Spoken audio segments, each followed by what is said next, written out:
திமுக ஆட்சியில் பல ஊழல்கள் செய்யப்பட்டிருப்பதாக மத்திய உள்துறை அமைச்சர் பேசியிருக்காரு. அந்த ஊழல்களை மறைக்கிறதுக்காக தான் மும்மொழி கொள்கையை வந்துட்டு கையில் எடுத்திருக்காங்க அப்படிங்கிற மாதிரி பேசியிருக்காங்க. மும்மொழி கொள்கை அவங்க கையில் எடுத்திருக்காங்க. நம்ம மும்மொழி கொள்கையை எதிர்க்கிறோம். ஹிந்தி திணிப்பை அந்த மும்மொழி கொள்கையின் வழியாக கொண்டு வருவதை நாம் எதிர்க்கிறோம். 2 மொழி கொள்கை தான் தமிழ்நாட்டிலே வேண்டும் என்பதுதான் நம்மளுடைய நிலைப்பாடு. அது இன்று நேற்று உருவான நிலைப்பாடு கிடையாது. 30களிலிருந்து இருந்து தமிழ்நாடு ஹிந்தி திணிப்பை எதிர்த்து போராடி கொண்டுதான் இருக்கிறது.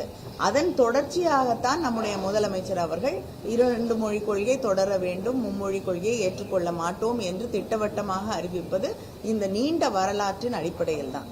அதனால இன்று ஆட்சியில் இருக்கிறோம் இல்லை அப்படிங்கிறதுக்கும் இதை எதிர்ப்பதற்கும் எந்த சம்பந்தமும் கிடையாது. தொடர்ந்து தமிழ்நாடு இதை எதிர்த்து கொண்டிருக்கிறது. திராவிட முன்னேற்ற கழகம் இதை எதிர்த்து கொண்டுதான் இருக்கிறது.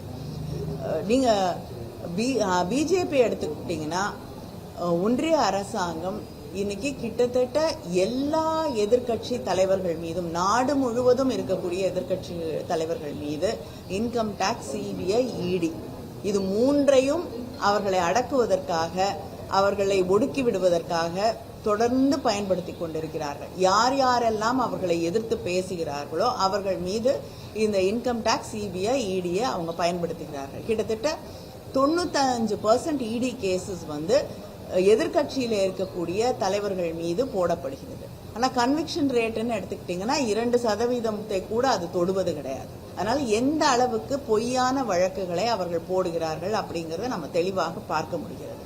இதே வழியில தான் தமிழ்நாட்டில் இருக்கக்கூடிய நம்மையும் அவர்கள் மிரட்டி விடலாம் என்று ஒரு தப்பு கணக்கு போட்டுட்டு இருக்காங்க.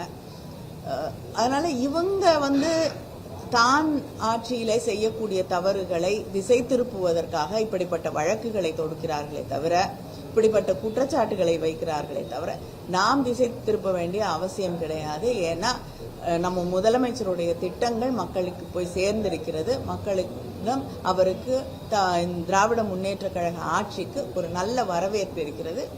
வரக்கூடிய தேர்தல் முடிவுகளில் அதை நாம் தெளிவாக பார்க்க முடியும். ஏற்கனவே எதிர்கட்சியா இருக்கும்போது அதிமுக பாஜகவோட அறிவியல் அவங்க சொல்றபடிதான் இவங்க நடக்கிறாங்க. அவங்க கவர்மெண்ட் இருக்கும்போது எதிர்கட்சியா இப்பயும் அவங்க கூட கூட்டணி வைக்கும் போது இன்னைக்கு அமித்ஷா கிட்ட கேள்வி எழுப்பும்போது என்ன ஒரு கேள்வி எழுதிருக்காங்கன்னா, உங்ககிட்ட எந்த ஒரு நிபந்தனையும் வச்சிருக்காங்களா, எந்த நிபந்தனையும் இல்லைன்னு சொல்லியிருந்தாங்க. ஆனா அண்ணாமலையை அடுத்த தலைவர் பதவிக்கு இருக்கக்கூடாது அப்படின்னு சொல்லிட்டு அவங்க வச்சதாக தகவல் இருக்கு.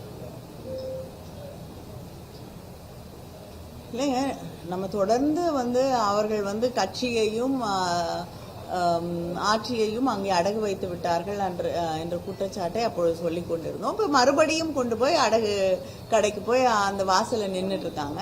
அந்த அடகு கடை வாசல்ல நிக்கிறவங்க என்ன நிபந்தனை வைக்க முடியும்? தேசிய அளவில் மோடி தலைமையிலும் சட்டமன்ற அளவில் எடப்பாடி தலைமையிலும் தேர்தல் சந்திக்க போறதா அமைச்சர் சொல்றாரு. ஏங்க, யார் தலைமையில தேர்தலை சந்திக்கிறோமோ அவர் பேசணும் இல்லையா? அந்த மேடையில அவருக்கு பேசுறதுக்கு கூட அனுமதி இல்லாத ஒரு சூழ்நிலையை பார்க்கும் பொழுது அப்புறம் யாருடைய தலைமையில உண்மையிலேயே அந்த தேர்தல் நடத்தப்படும் அப்படிங்கிறது மிக தெளிவாக தெரிகிறது. இந்த கூட்டணி அடுத்த ஓராண்டு எலெக்ஷன்ஸ் வரைக்கும் திமுகவோட ஊழல், திமுகவோட லா அண்ட் ஆர்டர் இஷ்யூஸ், பெண்களுக்கு சேஃப்டி இல்லாத ஒரு சிச்சுவேஷன், இந்த மாதிரி அடுக்கடுக்கான குற்றச்சாட்டுகளை வச்சு இதை நாங்க மக்கள் கிட்ட கொண்டு போய் சேர்ப்போம் அப்படின்ற மாதிரி சொல்றாங்க. அதை பத்தி இல்லைங்க, மணிப்பூர் இன்றும் எரிந்து கொண்டிருக்கிறது. அதுக்கு ஒரு பதிலையாவது ஒன்றிய அரசாங்கம் சொன்னால் அவங்களுக்கு மற்றவங்களை பத்தி பேசுறதுக்கோ, லா அண்ட் ஆர்டர் பத்தி பேசுறதுக்கோ உரிமை இருக்கு, நம்ம ஏற்றுக்கொள்ளலாம். இங்கே ஏதாவது ஒரு தவறு நடந்தால் கூட முதலமைச்சர் உடனடியாக நடவடிக்கை எடுக்கிறார்.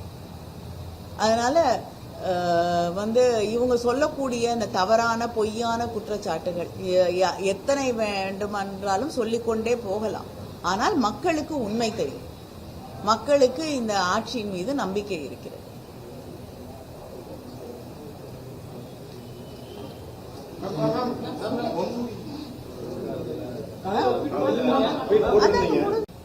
நிச்சயமாக ஒருவருக்கு எத்தனை முறை தண்டனை தருவது அப்படிங்கிறது ஒரு கேள்வியும் இருக்கு. ஆனா அதை தாண்டி முதலமைச்சர் அவர்கள் தான் எதுவாக இருந்தாலும் முடிவு செய்ய வேண்டும். அதை பற்றி நான் கருத்து தெரிவிக்க விரும்பவில்லை. என்னுடைய கண்டனத்தை நான்